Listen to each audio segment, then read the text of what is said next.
Hello health champions! The kidneys are rather fragile. Unlike a lot of other vital organs like the liver, the kidneys don't repair and regenerate very well. And that's why it's so critical that you understand a little bit about how the kidneys work in relation to food so that you can take really good care of them and make them last as long as possible. I really urge you to watch this video all the way through because the best foods to help detox your kidneys are going to be different depending on what type of kidney problem you have. Chronic kidney disease, also known as CKD, is pretty common. When you reach stage 3, meaning that your eGFR or your filtration rate, we'll talk a lot about this, when that goes below 60 milliliters per minute, now you have stage 3. And if that lasts more than 3 months, now you have chronic kidney disease. And this affects about 1 in 7 in the United States. That's 37 million people. And if you think about your average crowd, then it might be a whole lot more common than you think. The kidneys are full of tiny little vessels called microtubules, and when they get damaged, we have microvessel disease. This is also what's causing blindness in diabetics. So the number one cause of this disease is type 2 diabetes. The high blood sugar causes swelling and damage to these fine blood vessels. The second thing that damages these fine blood vessels is hypertension or high blood pressure. The higher pressure increases the friction and the strain on these blood vessels. Then we can have kidney infections, which is of course an immune issue. This is called glomerulonephritis. And we also do damage with over-the-counter drugs like aspirin and Tylenol, non-steroidal anti-inflammatory drugs.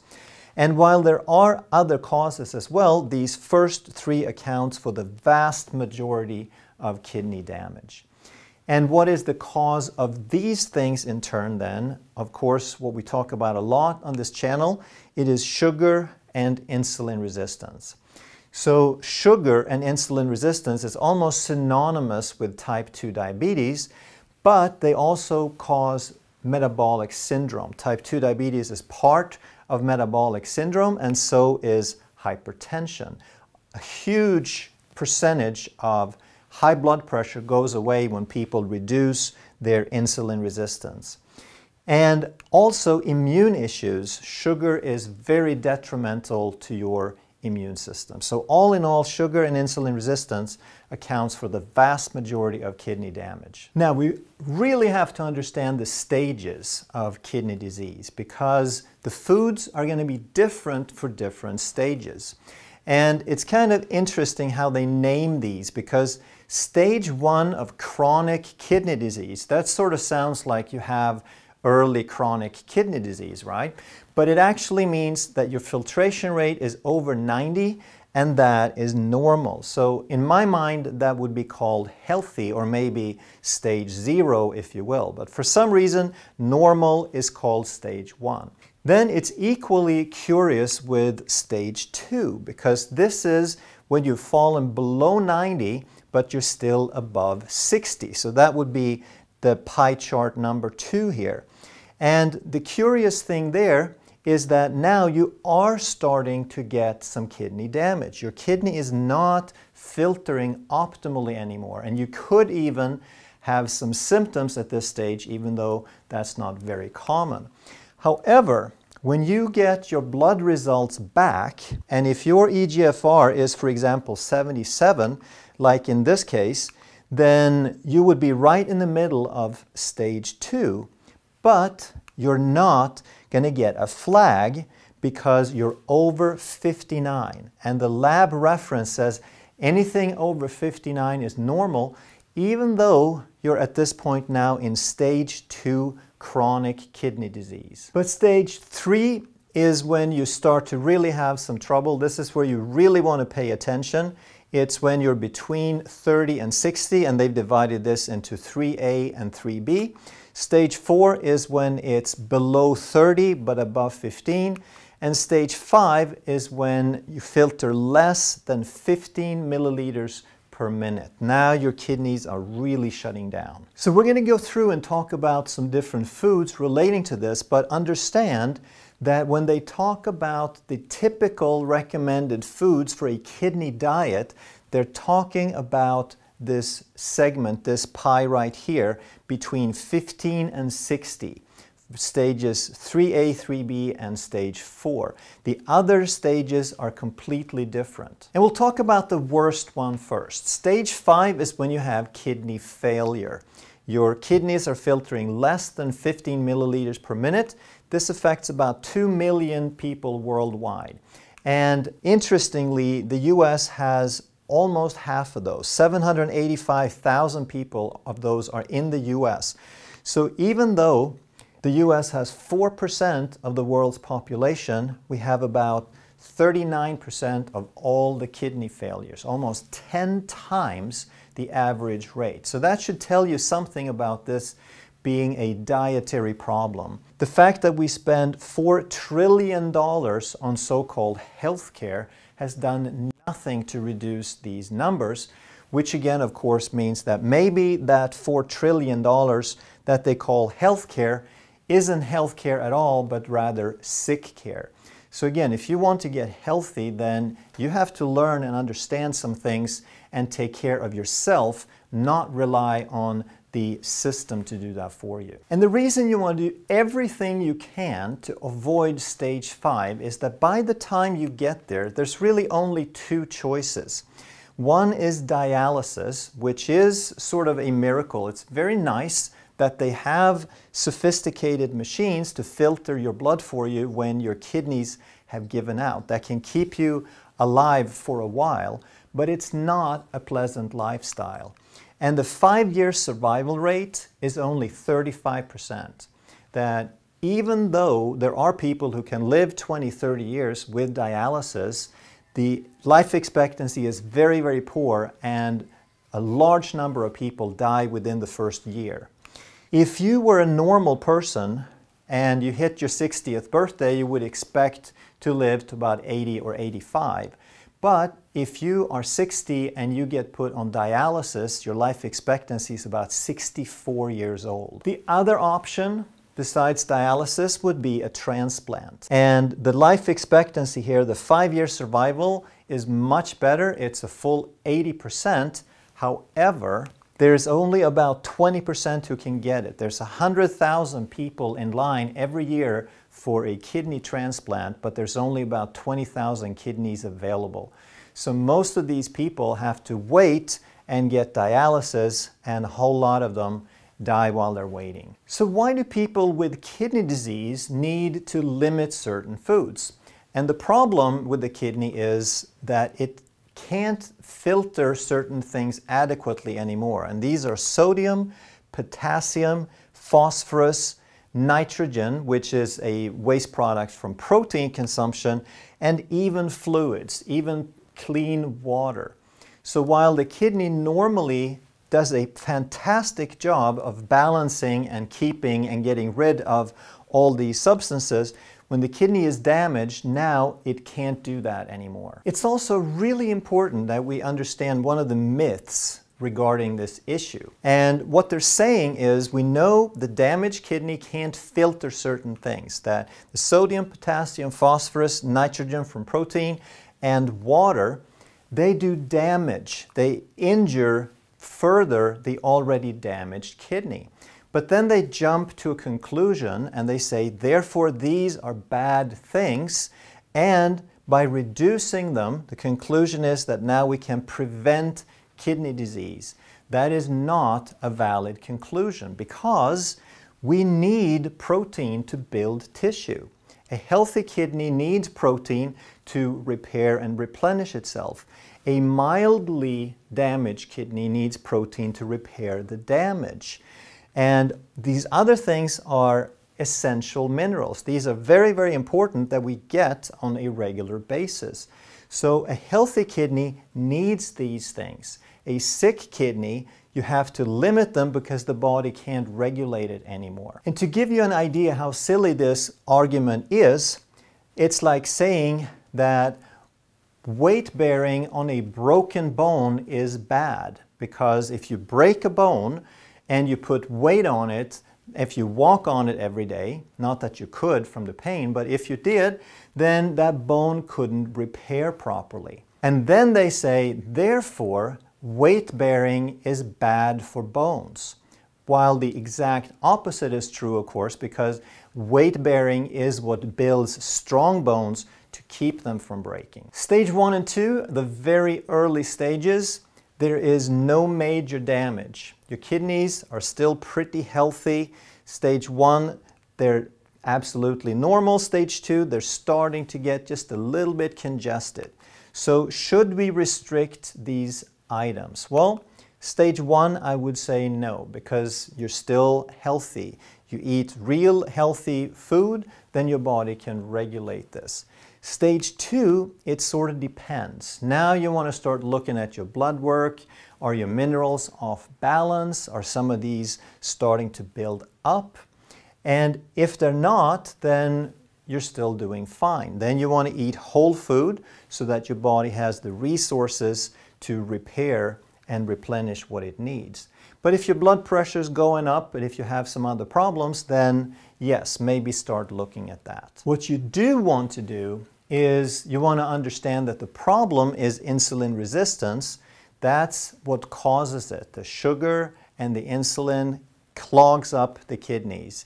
So with a low-carb, high-fat diet or a whole food diet, a paleo-type low-carb diet, you can stop putting the things in that damage the kidney in the first place.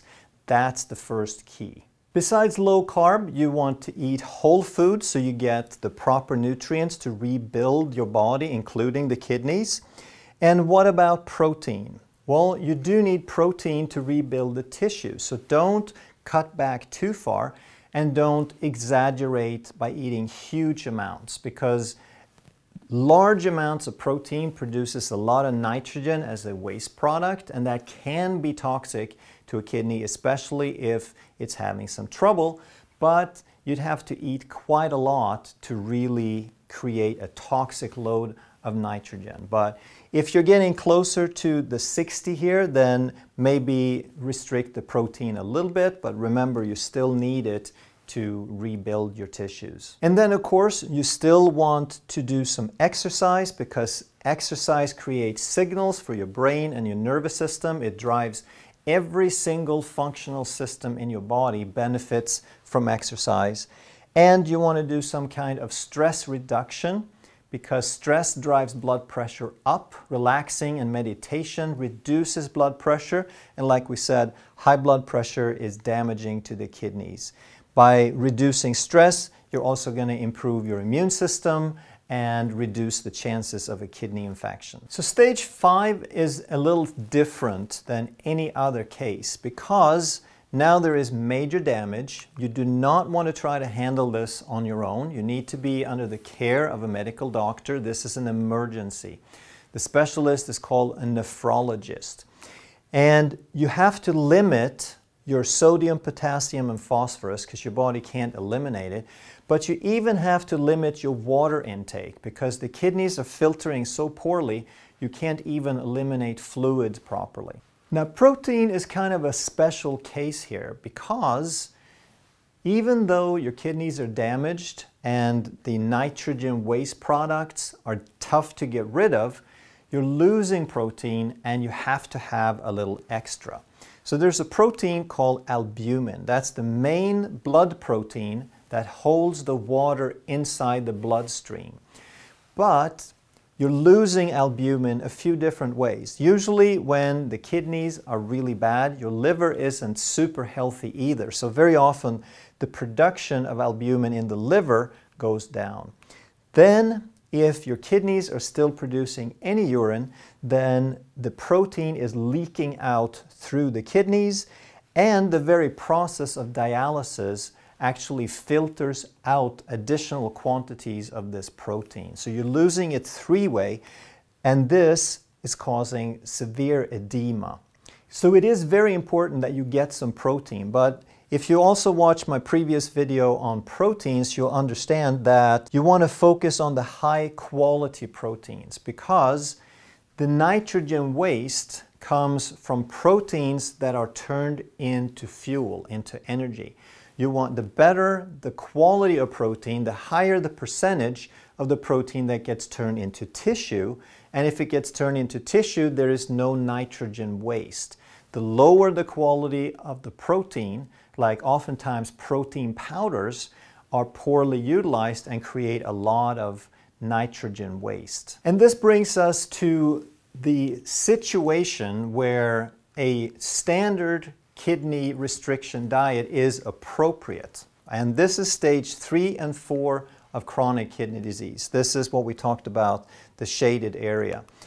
And now there is moderate to severe damage. There is still hope, but you can't burden the kidneys very much, and they can't do their job optimally anymore.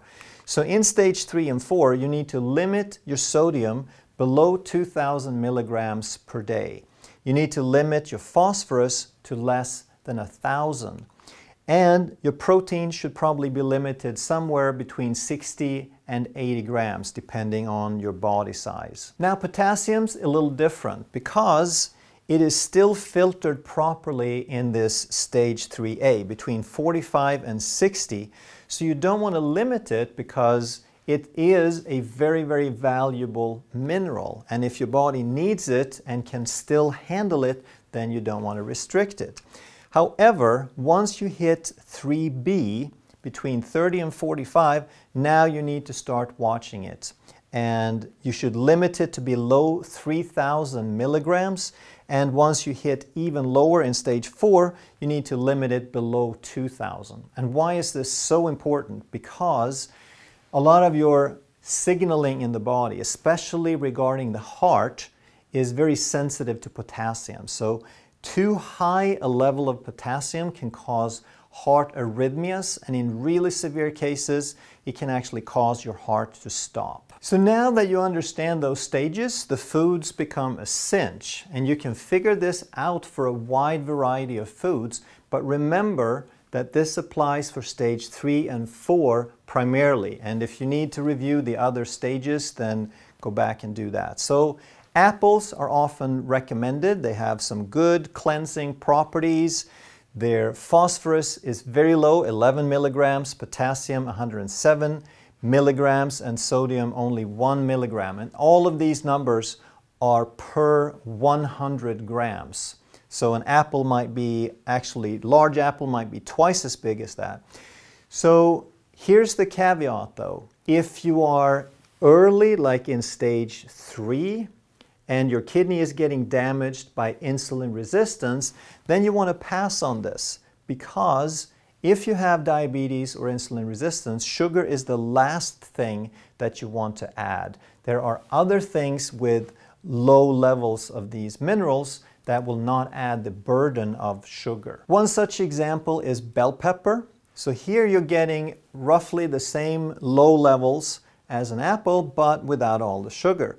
Very low levels of all three. Very common on recommended list are berries. So my favorite's raspberries because they have a lot of nutrients, tons of flavor, and very low in sugar. So these berries are very similar. They're low in phosphorus, potassium, and sodium. But raspberries only have 5 grams of sugar. Blueberries are a little higher in potassium and phosphorus, but also twice as high in sugar. And then something that's associated with kidneys and bladder to help clear things out, which is true, are cranberries. Now, the problem is I do not know many people who can consume cranberries without adding large amounts of sugar.